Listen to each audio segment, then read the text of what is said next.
Hello, and welcome back to the Triangle Business Podcast. And today's episode, we're going to be talking about relationships and business and the importance of them.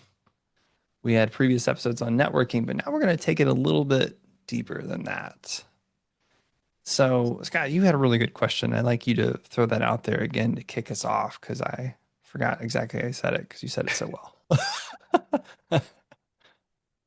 We were talking about how how relationships impact um business. And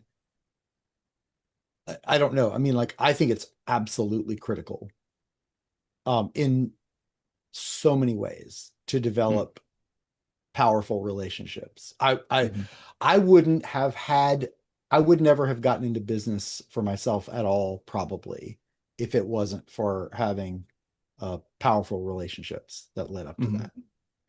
And I also think that the work that I do tends to form pretty powerful relationships. Um, and I know that not every business is structured the way mine is, and not every one of them is so relational in how it's delivered. But I Mhm. still think that I don't know, maybe some part of me thinks that if you're not creating relationships as part of what you do in your business life, then you're missing out. Yeah, that Says the resonates. says the extrovert. Well, it's interesting you say that because one of the positive and also maybe a double-edged sword, I guess is a better way to say it, parts about being an extrovert. And what I know about myself is my brain is ADHD, so it loves dopamine, is meeting new people. Yep. And somebody smart, you once said that it's better to have I think he said a network of a mile deep and an inch wide of relationships than a mile wide and an inch deep. And that Yeah. really hit me in a way because socially, before I started to get into business, I did that. I had vast amounts of friends, but they were more acquaintances. They knew my name, they knew my face, but that's about it. And so that was good in some ways and not good in others. In some ways, it didn't turn out too well in some situations. Um, Yeah. and so, kind of unlearning and relearning for me on how to be kind of more going deeper with people and creating like realizing my brain like loves new and novelty and how that can get in the way sometimes. And so it's been a process for me learning, especially in business, of like learning to, I guess what comes to mind here is just like transactional type of businesses versus transformational or interpersonal relationships, because the nature of work that we do here, like it matters. Like, they say you want to do business with people you know, like, and trust. I think also for our type of work, like that's not just a nice, sexy phrase, but like that's like the foundation and pillars because the type of work that we do we take, every level there's another devil. And as you're going to rise up, stuff's going to come up. It rhymes, so it must be true. Right. Very true. Stuff's going to come up and your baggage is going to come up sometimes, even if it's more business related coaching. And so, us creating like a safe place and a container for that trust to help them work through that is just pivotal and key. So, So yeah, I I've realized kind of just the importance of it, but like the nature of business is like I don't think there is.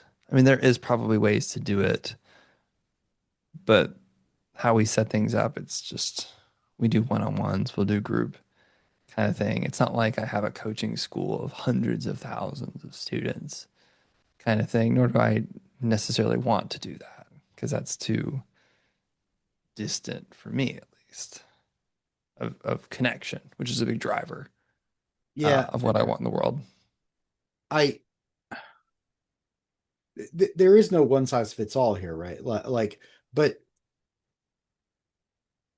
so let's pretend that instead of being a business coach, I was a pest control business, right? And I've Hmm. got hundreds of clients, not, you know, 10 to 20 clients. Right. Yeah. So you wouldn't necessarily expect me to have a deep personal relationship with every one of those pest control business clients, right? And I don't think that's likely to happen. There may be a few though that like you're like, yeah, back in the day, Mrs. McGillicuddy was like one of the first five clients I ever had, and she's the only one who is still a client of mine to this day. And so, I bring a poinsettia around the holidays and drop it off on her porch, or and she invites me in to have a cup of coffee, like that would be a great relationship to hang on to. And like, think of all the things you might get out of that. It would maybe remind you of how long you've been doing this, or what it was like back in the day, or, how you appreciate how far you've come. Like, I don't know. There's lots of Hmm. ways that might be a good touchstone to have in the business. But let's pretend that maybe you don't have that kind of relationship with any of your customers at this point in a more transactional business like that, or if it's a product based business. But like, what is your relationship like to the people you spend your day with? Like, do you have like a company Christmas party for your employees? And if you do, what's that like? Is it like, I'm just here to give them all their Christmas bonus and, for everybody have a meal together and then we can be done? Or are we like, are you saying like, how are your kids doing? Or, you know, are you inviting them to bring their family? Like, we were just a couple of months ago, we were at the Biltmore employee dinner, which my wife works for the Biltmore House, right? And they have, Hmm. I don't know, well over 1,000 employees. Yes. And people are there with their kids. And you're like hanging out with the spouses of the people that you work with every day. And that Hmm. was cool. I loved seeing how, what those relationships were like and getting a chance to meet some of those other people. So, um, and I think one thing I'd be curious to hear from you is like, do you feel like you're developing relation? I mean, again, you're kind of a solopreneur. Yes. I mean, we work together, and there's another coach we know, Lila Williams, who works on our team. But like, do you feel like that as mostly a solopreneur, are you developing those kinds of relationships with the people that you're networking with? So people who are like potential referral partners or just other people that you're doing business with? Yes, I am. And it's been, as I said, I will say just transparency, it's been a challenge of just like, I'm really good at meeting people. Mhm. And one thing I've noticed is like the follow up isn't always as easy unless we do activities like maybe I like to rock climb or like play video games. Like we have those shared things which will kind of naturally like magnets draw us together versus kind of go out of our way. So I've noticed that is something that I need to pay attention to more.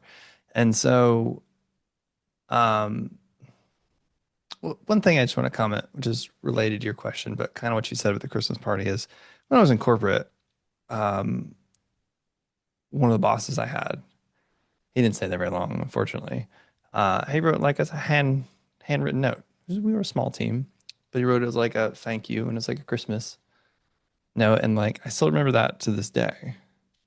Very small, but like I remember that fondly as appreciation. And it made me not just respect him more, but appreciate him more as well. So like I like that angle where you say of just like the internal team relationships Yeah. as well and colleague relationships, not just like new business or um, client. relationships as well. And that's a piece I didn't even think about how important that is. And so, with that aspect, I think of fondly most of the clients I've had, past clients as well.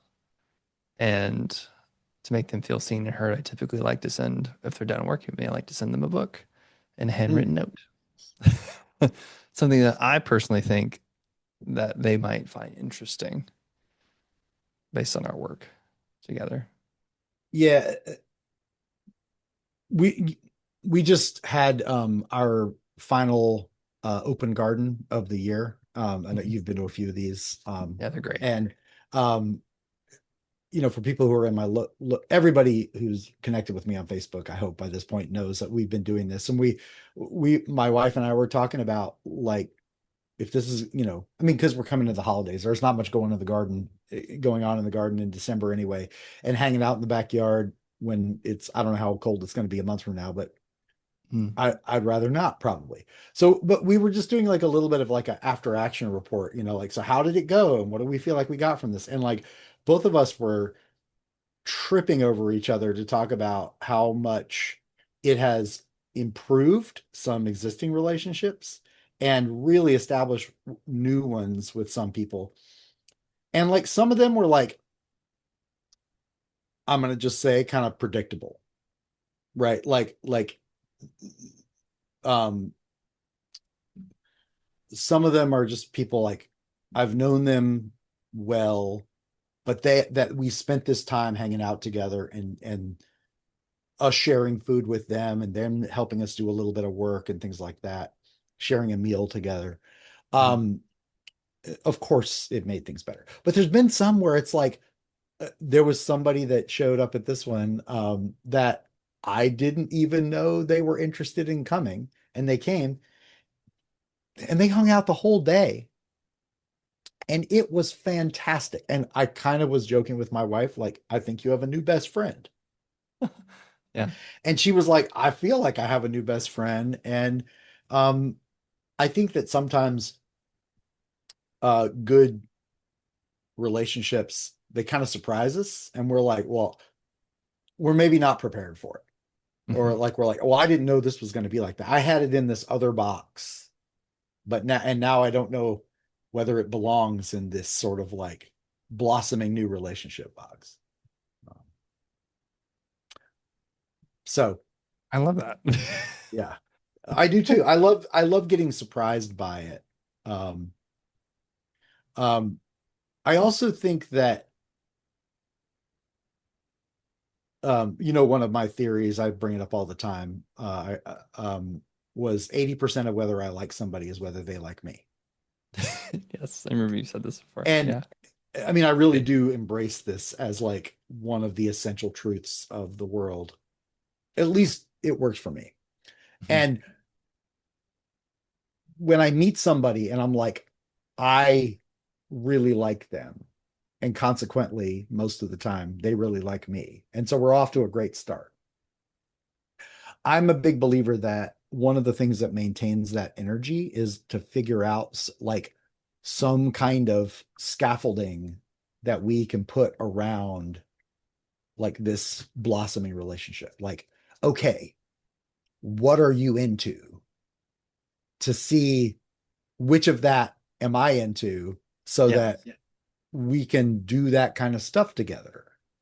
Or, and I mean, like, Open Garden was a great catalyst for this kind of thing. Because if somebody's like, well, I hate gardening, Scott, but I like you so much, I'm going to come over. I'm like, well, okay, cool.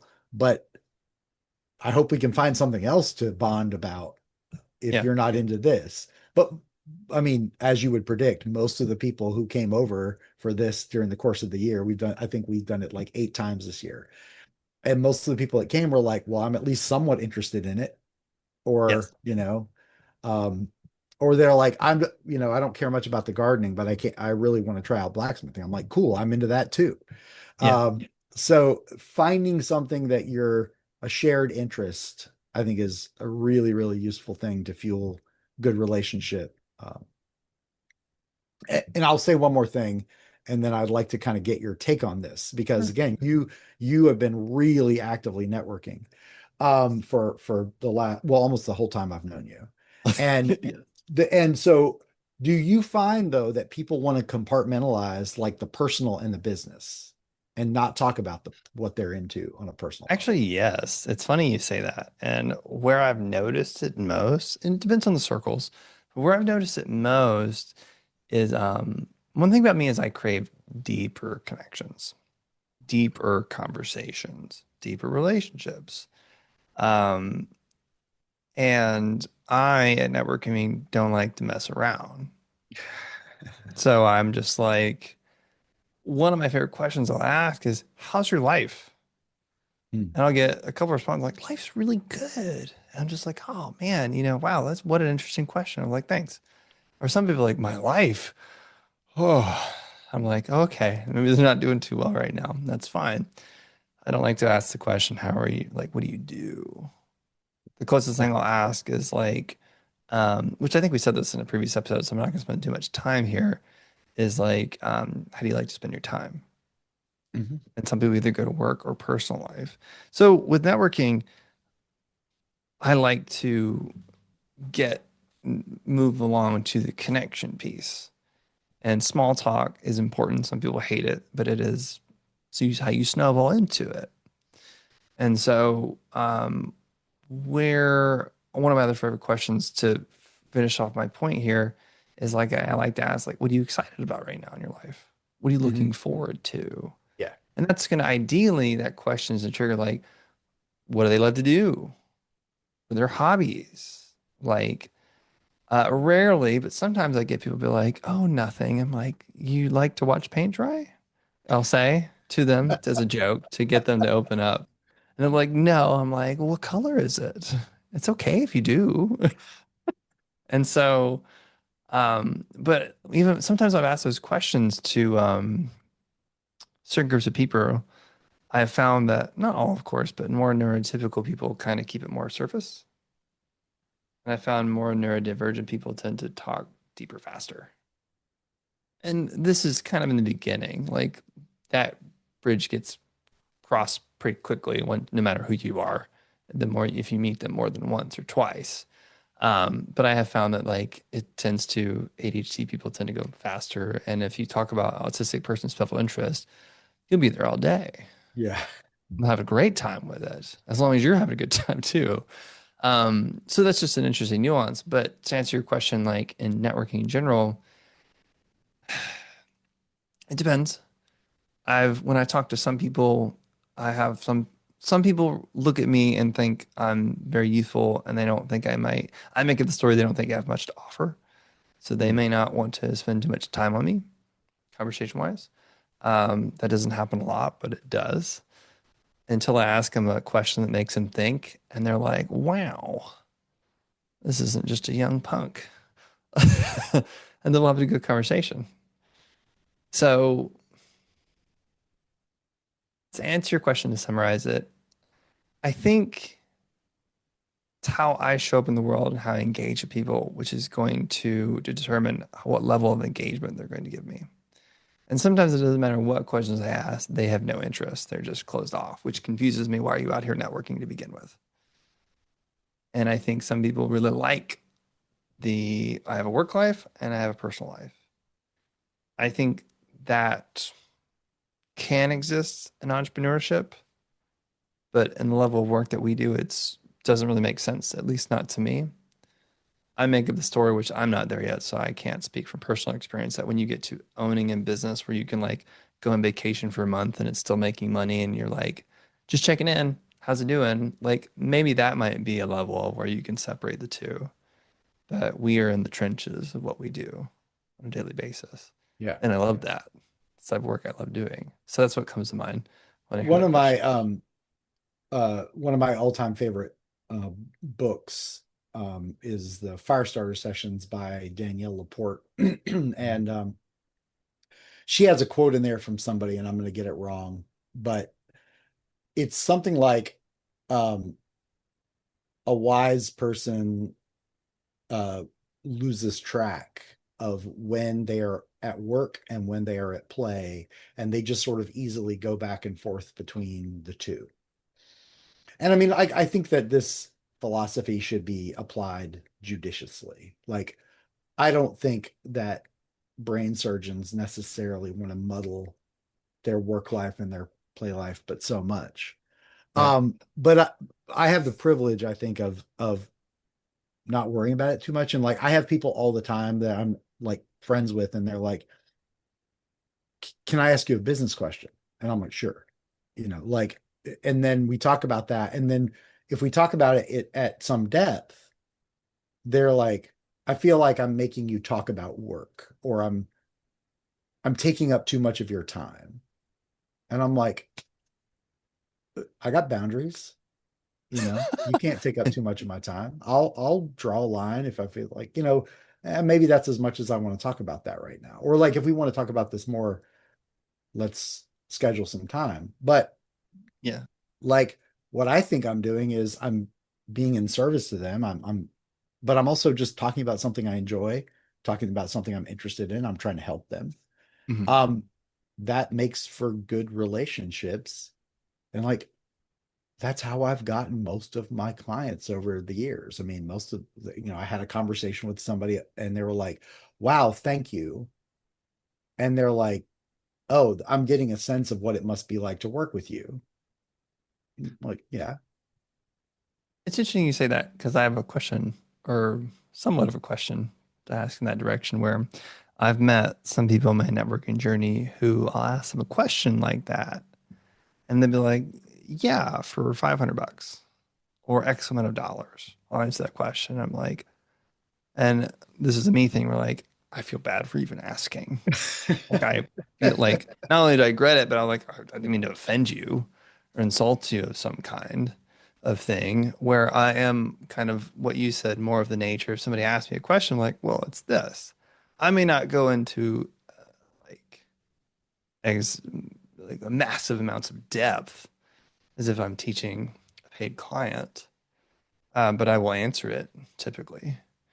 And so to me, maybe not that person in particular, but like that strikes me more as like a transactional relationships where some people do view business as more transactional versus relational.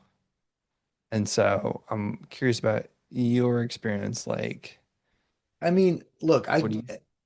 if I'm at a cocktail party and it comes up that somebody has an area of expertise, like if they let's pretend like they're an accountant Yeah, and I start like peppering them with questions about my taxes, and they're like, "Hey, I'm just trying to enjoy a couple drinks with some friends, so could we not talk about this?"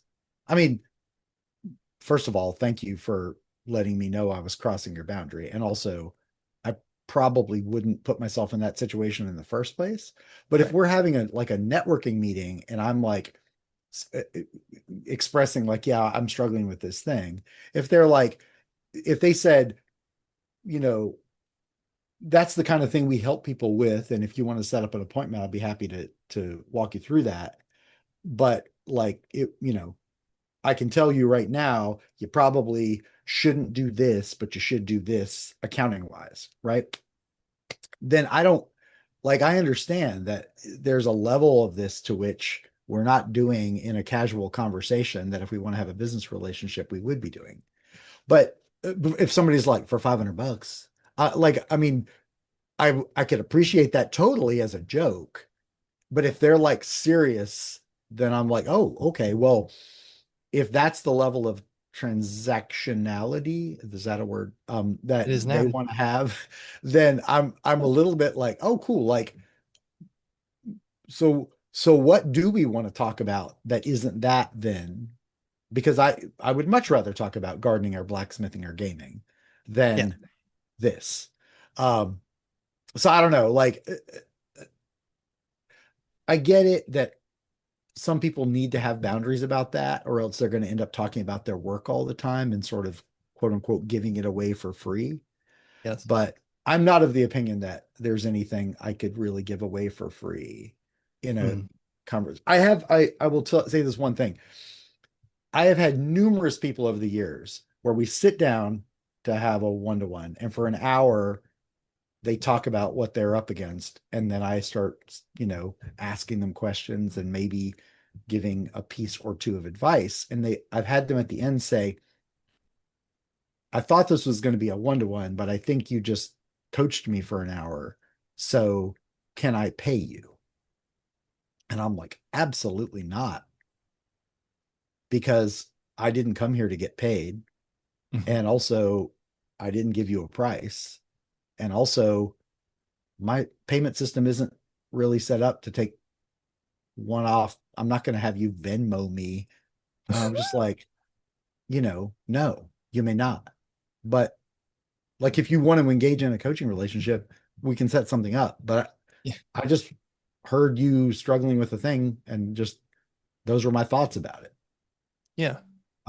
So it's weird how people get, I guess that's what I'm saying, is that sometimes people feel like they can't just receive.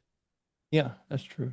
Um, If, here's a question that comes to mind here, and then after that we'll wrap up here is what would you say the line or maybe the difference between building trust and getting too personal is? And I don't necessarily mean too personal. It's just like all the nitty gritty of every struggle you're going at, but like, I think,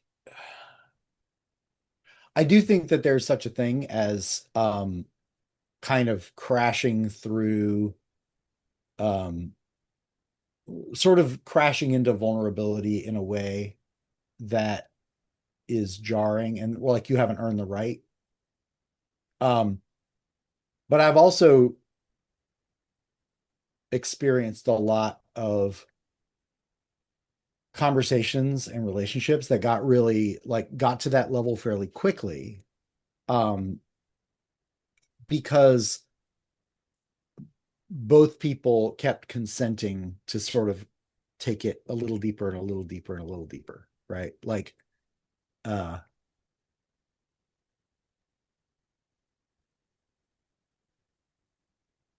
I'm trying to decide if I want to open this can of worms, but I'll be vague about it, right? okay, Because I'm totally willing to have this talk one day, but not right now. sure. A few years ago, a friend of mine died unexpectedly in an accident. Yes. And the following day, I went out into the world, and I had a lot of really vulnerable conversations with some of my clients about what I was experiencing. And they were all like, "Oh, you shouldn't even be here." And I was like, "But I know, but I care about you, and I wanted to be here, and I didn't want to cancel on short notice." But it was not about that. It was about just me going, like, I had the choice between being sort of home by myself or being here with you, and I'm choosing to be here with you. And it actually led to some really good conversations. But one of the best ones that day was, there was a restaurant that I frequented all the time and had a lot of business lunches. And I went there, and she was like, uh, the waitress was like, "Are you okay? You seem a little off today." And I said, "A friend of mine just passed away." And she sat down at the table with me, and she was like, "I'm really sorry to hear that." And she said, talked about how her mother had passed away the year before. And we just talked for like 5 minutes about just dealing with grief and experiences of loss. And then she came back a few minutes later, and she's like, "Your lunch is on the way. And I wanted you to know that me and the rest of the staff are just paying for your lunch today." And I was like, "You don't have to do that." And she's like, "I know, but you come here a lot, and you're always really nice, and you tip super well. And we just wanted to do this for you today." And so, that was my turn to get to just receive and say thank you.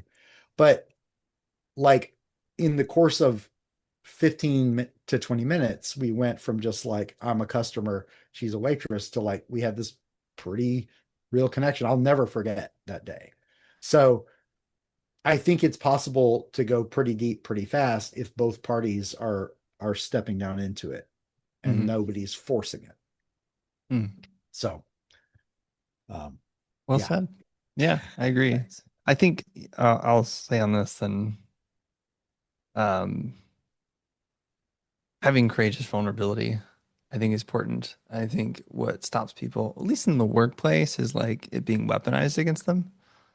But as long as that, which is the know, like, and trust piece, going back to what you said before of like trusting that you won't. I heard somebody say one time, I think it was like Simon Sinek, is like, at least in romantic relationships, it's like the person that you love, it could be a friend to a close friend, they know exactly what to do to just like destroy you. Like a couple words, a couple sentences, but you trust that they won't, kind of thing. And I feel like in the nature of work that the work that we do, it's relevant to that in a lot of ways. And on that note, I'll ask this for our listeners. What would you say would be one tip to build trust or relationships in people's business? One little takeaway that comes to mind. Um, some people I know uh, are going to know exactly the thing I'm referring to. But one of the philosophies that I have embraced for the last few years is someone has to be the first one to trust. Mm, And like that's just how it is, right? Um, like when that waitress said, "Are you okay?" I could have just said, "I'm not choosing to trust her with how I'm feeling." I just said, "Oh, I'm fine. Yeah, it's nothing." Right? And mm, just kept it up there. mm. Somebody's got to be the first one to trust. And I don't, it's not like an obligation that you got to go through the world and be the first one to trust all the time. But I do feel like I have a tremendous amount of privilege. Like I'm a middle-aged white guy, pretty straight, runs my own business, doesn't really have to answer to too many people. There's not Mhm. a lot that people can do to hurt me. Yeah. And most of the time, if I saw somebody trying to hurt me, I most of the time just think like that looks worse on you than anything you're saying about me. Yeah. So I can afford to extend a lot of trust. And so I usually extend a lot of trust. Mhm, And I get burned once in a while, but usually in pretty minor ways. So mhm. I don't know. I just think that like it doesn't just happen automatically. Somebody has to be brave enough to take that step. And um and you know, why not me? Well said. I believe that. The thing I'll add is kind of what you said before is like, my own journey, rather than trying to make as many friends or many business connections as possible, really focus on uh, quality over quantity and just keep hanging out with them. Keep setting up multiple meetings, not just having one or two turn and burns and keep going. So that would be my tip. But anyway, thank y'all for listening to this episode. If you like it, give us a follow, and we'll see you all next time. Yeah. Take care, everybody.